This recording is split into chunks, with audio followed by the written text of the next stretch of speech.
Want to speak real Finnish from your first lesson? Sign up for your free lifetime account at finishpod101.com. There might be times in your life when you need to learn something right away. Maybe you have an unexpected exam, you need to prepare for a new job, or you might be traveling for work. In situations like these, many people feel the need to try to study a lot of information in a short period of time. But can you really learn a language by cramming in all of your studying in a short period? In this video, we'll talk about how cramming works with language learning. 1. Is cramming effective? A lot of people would probably answer yes to this question based on experiences they had in school. Most of us have probably had the experience of staying up late the night before a test to cram as much information as possible. But how much of that information do you remember now? Cramming can work if you have a test tomorrow or a short-term study goal. For example, if your only goal is to pass a test or give a presentation within a few days, cramming isn't a bad idea. But it doesn't work very well if you want to remember what you studied in the long run.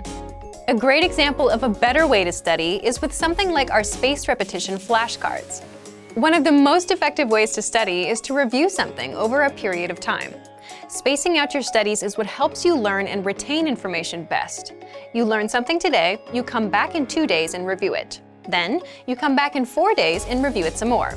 In contrast, cramming is a one-time thing. You cram a lot of information in your brain, take a test, and then forget it all. But when you review, you're strengthening the synapses in your brain. Synapses are like little roads that connect the neurons in your brain. So the more you review, the stronger the connection, and the better the recall. But what if you need to learn fast? 2. An example of a cramming schedule. Let's say you're traveling for work, and you really need to learn some greetings and some basic survival phrases to make it through your trip. Time is probably not on your side. Your only option is to cram.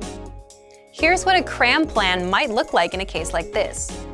Spend some time on survival lessons before going to bed. Increase the amount of time you spend with anyone you can talk to in your target language, another student or maybe an online teacher. Increase the amount of time you spend on any online language classes you're taking.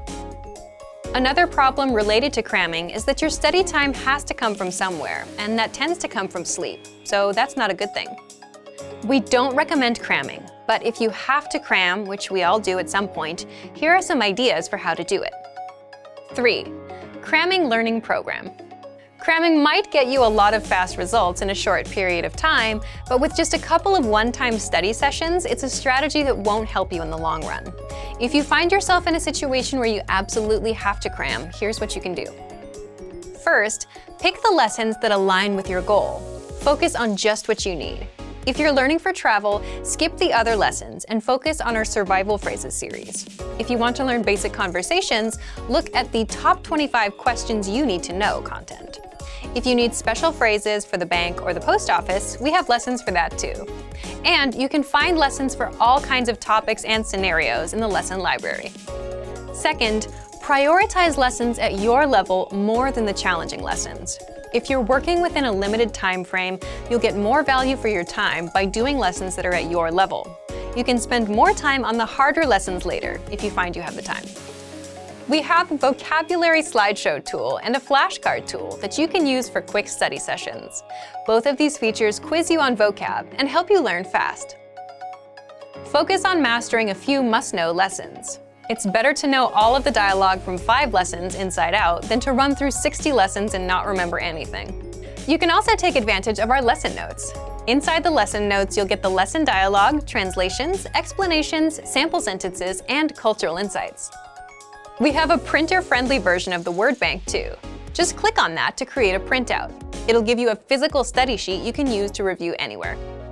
You can also print out PDF conversation cheat sheets and infographics. These teach you the must-know words and phrases for all kinds of topics: travel, basic conversations, talking about hobbies, airport vocab, and much more. With the infographics, you can save the images to your phone and just swipe through them for a quick review. And finally, when you're ready, do a quiz session. Even if you're low on time, a bit of review can help. After you're done with a lesson, stop and ask yourself, what was the main grammar point of the lesson? Try and explain that rule to yourself in your head, or say it out loud. Remember, we don't recommend cramming as the best method for learning a language. The key to building skills is repetition. But if you need a quick study session to learn a few key points in your target language, we have the tools to help you. When you're ready to come back and review what you've crammed, we can help you with that too. Get some support for your quick language study sessions and check out our complete language learning program. Sign up for your free lifetime account by clicking on the link in the description. Get tons of resources to have you speaking in your target language. And if you enjoyed these tips, hit the like button, share the video with anyone who's trying to learn a new language, and subscribe to our channel. We release new videos every week. I'll see you next time. Bye!